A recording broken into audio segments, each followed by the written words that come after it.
My daily life mga mare. Kakagising pa lang ni Mari nyo. Ayan, antok pa yan. Kasi nga, yung kuryente pumatay naman siya kagabi. So, ang init mga mare. Tulala ngayon si Mari nyo kasi nga, hindi niya alam kung anong uunahin niya. Ang daming gagawin sa bahay. So, yung naisipan ni Mari nyo, gagawa na lang siya ng ulam kasi nga, walang ulam ngayong umaga mga mare. So pupunta ako dun sa baba mga mare at magbabalat ako ng langka. Kasi merong binigay sa amin yung kapitbahay namin mga mare. Kalahati lang siya ng langka kasi yung kalahati inutan na nila kagabi. So, yung kalahati, ako naman daw yung mag-uutan kasi daw, masarap daw ako mag-utan mga mare. Sana all, masarap. Pupunta pala ako mga mare sa baba kasi doon ako nagbabalat ng langka. Ganito kami mga mare magbalat ng langka. Yung first tip namin mga mare, tinatanggal namin yung parang sa uluhan mga mare.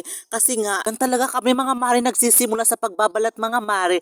Kasi nga, yung unahan talaga yung inuuna namin pagtanggal ng balat mga mare. Para yung iba, tuloy-tuloy na yan hanggang matapos mga mare. Shout out dyan sa mga naligo dyan sa baba namin mga mare. Ang ganda mga mare maligo dyan sa baba. O ang presko mga mare. Sana ako naliligo dyan. At ito na nga mare, natapos na ako magbabalat. Mag-dance-dance muna si mare nyo kasi napapagod na yan. At katapos ko mga mare magbalat ng langka, nagbalat naman ako mga mare ng niyog. Kasi nga ako lang yung tao sa bahay. So ako lang talagang gagawa lahat mga mare. Si mare nyo hindi yan maarte. So ginagawa niya talaga yung lahat ng mga kaya niya para sa mga kasama niya dito sa bahay. Para hindi yung magutom yung mga kasama ko mga mare. Si mare nyo ang bait talaga niyan, ang sipag. Buti na lang pumunta yung pamangking ko mga mare. Tinulungan niya ako, di ba oh? Andyan siya, hinawakan yung isang niyog at siya daw maghahawak at siya daw yung kakayod. Pero sabi ko, ako na yung magkakayod kasi nakakawawa ka naman. Kaya ko naman to pamangkin, go lang. Hindi talaga siya mga mare makatigil. Tinulungan niya talaga ako mga mare at sabi niya, siya daw maghiwa ng langka. Sabi ko, go. Kasi ako na yung magkakayod. Ayan yung mga mare, nakita niyo si mare nyo. Ang bilis niya magkayod kasi nagugutom na yan. At ayun pa, smell lang si Marinho kahit nagugutom na yan. Wala tayong magagawa. Ganyan talagang process ng ating paggugulay. Pagkatapos ko mga mari magkayod, binuhusan ko ng mainit na tubig para malaglabas yung gatay niya mga mari. At pagkatapos ko dyan mga mari, nagputol ako mga mari ng aking kinuha na kahoy nung nakaraan. Kasi nga wala na kaming panggatong mga mari. Naubos na yung aming panggatong. So ako, nagputol-putol naman ako ng mga naiwan ko na kahoy para meron akong maigatong mga mari. Kahit hilaw pa yan mga mari, nilalagay ko talaga yan mga mare doon sa taas ng aming linulutuan mga mare. After 48 years, 48 talaga mga mare. Joke lang mga mare, after 1 week talaga mga mare, pwede na siya igatong uli mga mare. Eto na nga mga mare, nagutom ako mga mare, kaya kumain na ako mga mare.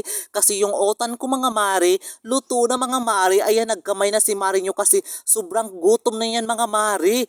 Diba? Hindi na yan talaga mga mare makapagpigil sa pagkain. Kaya hindi na talaga siya nagkutsara mga mare kasi ang sarap mga mare magkamay. Alam niyo naman mga Pilipino, mahilig yung magkamay kasi nga nakukuha nila yung lasa kapag nagkakamay sila mga mare. Ako talaga mga mare, pag kumakain talaga mga mare, nagkakamay talaga ako dito sa bahay. Bahala na kayo dyan.